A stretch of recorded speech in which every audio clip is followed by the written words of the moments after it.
دوستان سلام زهر ما سلام چه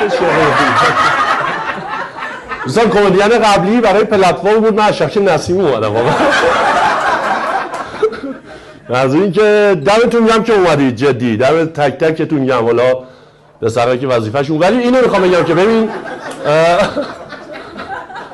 دوستان، من خیلی دوست داشتم که یه اجرای پرقدرت پر انرژی از سر حال داشته باشم، ولی به خودم خیلی نرسید، بچه‌ها زیاد بودن و بغض کردم اینو بچه‌ها اصلا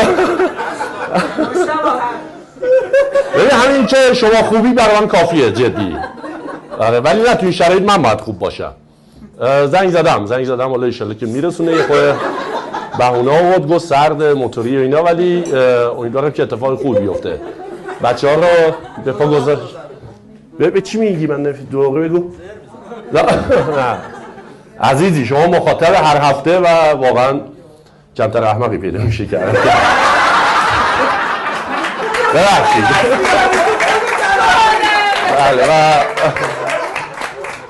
و اینکه حالا میگم بچه‌ها رو بالا به پا گذاشتم که اگر اومد بهم خبر بدن حتما، چون خودم دوست داشتم اگه میاد یه اجرایی میزدم. ببینید خدا شده، جدی میگم. نمیدونم ذهنتون سمت چیه، به چی دارید فکر میکنید دوستان. قطعا نمیدونم تریاک و شیره و عرق و اینجور داستانا، ولی نه، من قبل اجرا معمولا یه دمنوشی میخورم که هر ستای اینا توش هست. این بهم انرژی میده. بعد ببین اصلا سخته برای من. ما الان توی سعادت آبادیم و آره سخته. من میخوام راجع به شوش و لب خط و اسلام شهر و ورامین صحبت کنم. هر جور فکر میکنیم باید میرسون، هر جور شده، ولی به من وصل شین، بذارید کار در بیاد. میخوام در مورد یه سری تفاوت‌ها بین طبقات پایین و بالا صحبت کنم براتون. توی قسمت‌های پایین شهر من دقت کردم، یعنی اینو زیر نظر گرفتم. از نگاه آدما میشه، از نگاه یه سریاشون میشه فهمید که این بابا کارش چیه، چجوریه، اصلا موتیوش چیه. ببین یه سریا اینن کفتربازن، باریکلا. و یه سریا اینن نشه بازن، باریکلا، گم کردن. و ببین یه سریا به تو زل زدن، دارن نگاه میکنن، خب خیلی عمیق. بعد نه اینطور نگاه نمیکنه، این جای دیگر هم نگاه نمیکنه، این چت بازه. خب دوستان الکلی هم که اگه دقت کرده باشین و اینکه راجع به اسم محلوبه من کاری ندارم. مناطق بالا اسمای خوب و اصلا مثلا آب و هوای خوب، امکانات خوب ارشن برای خودشون، اوکی. اسمهای خوب هم برای مناطق بالاه. ببین شهرک صدف، شهرک کامرانیه، نمیدونم نگین، آره. حالا میای پایین هاشم آباد، مرتضاگرد، جوادیه. آره من برام سوالی که اقدسیه اون بالا چه غلطی میکنه. نگاه قصه داره. یه وایسا بذار، چرا شوخیه نمیگیره؟ باید خیلی بهتر از اینا بگیره. آره وایسا،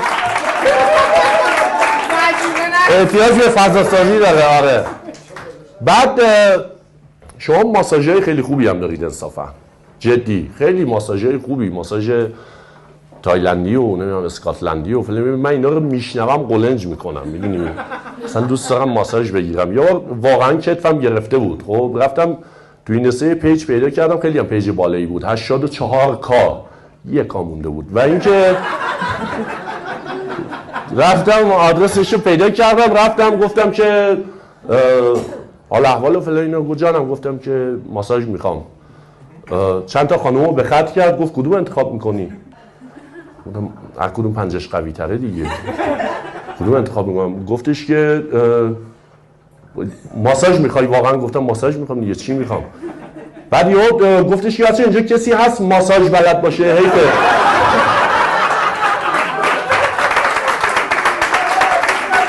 گفت کسی هست، گفت اینجا کسی هست ماساژ بلد باشه؟ حیف مشتری میپره. یکیشون گفت من این چیزای دیدم میتونم فلان. گفتم یعنی واقعا شما نمیتونین ماساژ بدین؟ گفت میدن. نه بابا عجله نکن، میدن. و اینکه اومدم بیرون، رفتم پیج دیگه پیدا کردیم که قشنگ 69K بود. رفتم کامنتاشو خوندم نمیدونم خب کامنتاش هم خوبه نشون من از موقعی که با همسرم به مشکل خوردم با شما آشنا شدم و خب خدا رو شکر اینو بریم رفتم گفتم که ببین ناموسم برای ماساژ اومدم خب کتفم گرفته گفت نه ما ماساژ هم میدیم گفتم خب خدا خیرت بده قیمت چجوریه گفت اگه ماساژ بدیم 3 تومن ندیم 5 تومن واقعا همه چیز برای هی داشت گنگ‌تر میشد و مبهم‌تر میشد گفتم ببین حالا من شیر پاک خوردم و سر سفره به اونم بزرگ تو قیمت داری اشتباه میگی ماساژ بدی 3 تومن ندی 5 تومن ولی آقا ولش کن ماساژ ندادم اومدم بیرون و اینکه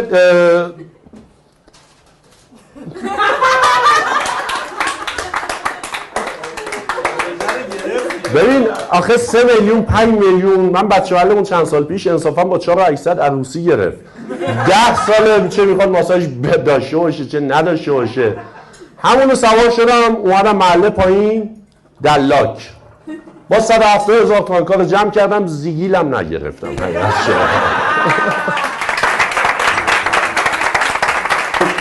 در زمینه یوگا بچهای ما جلو هم در زمینه یوگا من دیدم که میرید مدیتیشن میکنید و با 2 دست حدود 7-8 دقیقه میرید تو خلسه و یوگا میکنید نه بچه ها توی بوستان ولایت بی دست 40 دقیقه براتون یوگا میکنن هیچ صدایی نمیتونه اینو از چرت و خلسه در بیاره الا صدای بیسیم رو صدای بیسیم فقط حساسیت به خرج میدن و یه چیز دیگه اینو بلا نسبت تمام ایرانی‌ها نهایتا فکر میکنم که با 0.02% جامعه باشم دوستان یه سری چیزها رو عادی سازی نکنید انصافا نمیدونم زبدری و نفر سوم و سویچ پارتی و جدی میگم ببین ما پایین هنوز دعوا ناموسی داریم خب بالاخره پارتنرتون دوست دخترتون در میایین پایین بالاخره پسر هنوز دارن در میان جدی میگم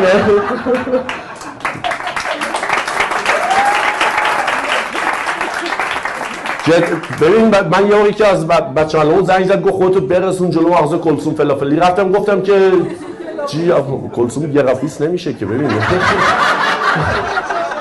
بعد رفتم دیدم داره دعوا میکنه درگیری فلان اینا گفتم سامی چی شده لقبش سامی بیکسه خب گفتم سامی چی شده گفت داداش نیا جلو گفتم پوفیس خود زنگ زدی بیام چی یعنی چی نیا جلو گفت نه دعوا ناموسیه دخالت نکن گفتم بابا تو ناموس نداری چرا حواست نیست ناموس ندارم غیرت که دارم گفتم خب عقلم که نداری برو ببین آخه چیکار کنی بعد ببین نه این پسره میدونه اکبر با منه هی میاد مزاحمش میشه خب چند بار اومده آره 10 بار بهش گفتم سمت اکبر نه این پارتنر منه ولی هی میاد اینه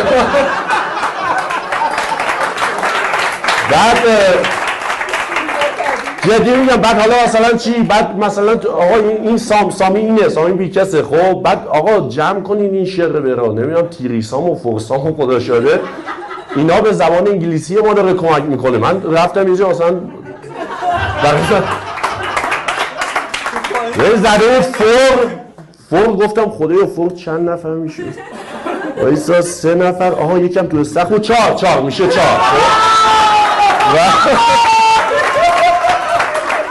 و اینکه آقا من به ما باشه ما میریم کلاس زبان خدا شده نکنید این ملیجک بازی‌ها رو در نیارید آره بعد آقا دمتون گرم یه چیزی یه داستان دیگه ای هم که هست بین بچه‌های بالا خیلی سورپرایزهای خفن و باحالی دارید انصافا آقا نوش جونتون جدی میگم ببین مثلا طرفو میخوان سورپرایز کنن نمیدونم تیم موزیک از قبل آفیش میکنن و هلیشات میاد و تصویر برداری و فلان خیلی خفن جدی ما هنوز تو اون مرحله ای که لامپ خاموش کن اومد قفل کردیم بعد لامپ خاموش میکنی یا 30 نفر با هم میگن زر ما خب اوج غافلگیریش اونجاست که میگن همه طلبکارات نشستن جلو بعد بابا چند وقت پیش یه ویدیو توی اینستا دیدم صبح بود بیدار شدم دیدم که رفت در زد آقای فلانی گفت بله گفت پدر مادرتون شما خیلی دوستان گفت نه بابا والا بعد گفتش که تولدتون رو بهتون تبریک میگم این سویچ بنز این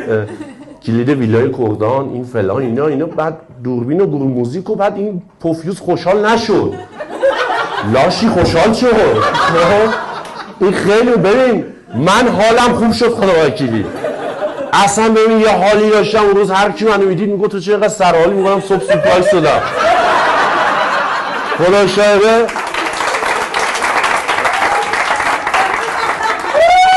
للهی کامل گذاشتم، گفتم خدا خیرتون بده، دستتون درد نکنه، عمری باشه جبران کنیم. بعد ببین بعد همینه دیگه، بعد توی یه چیزی هستش که میگی تروما بهش اگه اشتباه نکنم. خب آره ما توی پایین میگیم یادش بخیر.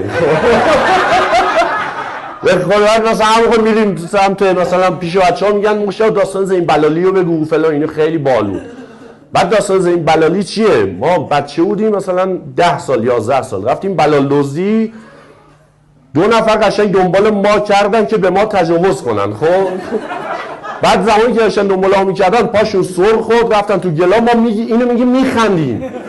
ببین اگه ما رو میگرفت ما تجاوز میکرد. خب و ما داریم به این داستان میخندیم. بعد خیلی خوبه دارمتون میگم میریم پیش تراپیست که تروماهای قدیمیتون و اینا رو اوکی کنید. ما همین الان داریم تروماهای آیندهمون رو میسازیم که دست خالی نباشیم. بعد این فضا این محیطی که براتون تا حدودی گفتم باعث میشه که خب ببین ناخودآگاه به سمت و سوی درستی نرن جوونا نوجوانا.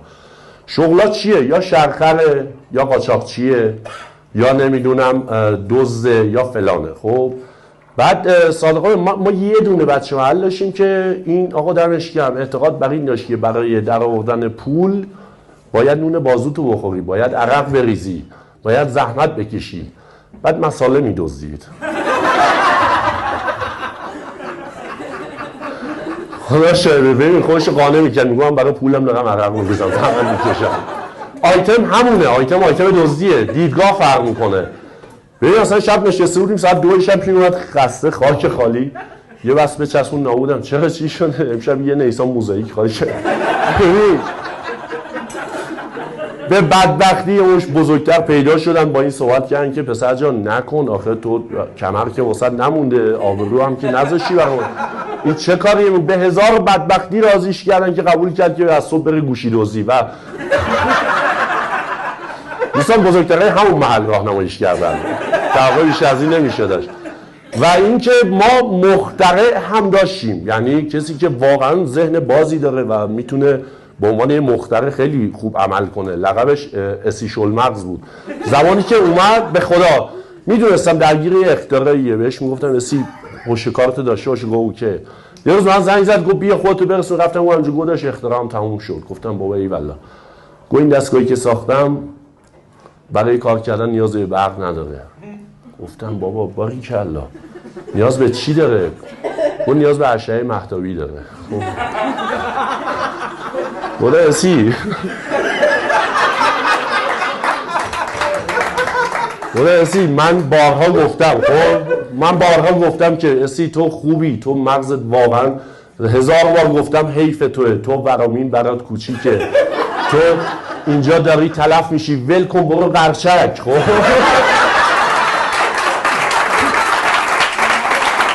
بعد برسی تو رو قرآن قبل اختراعات حشیش نکش دیوس.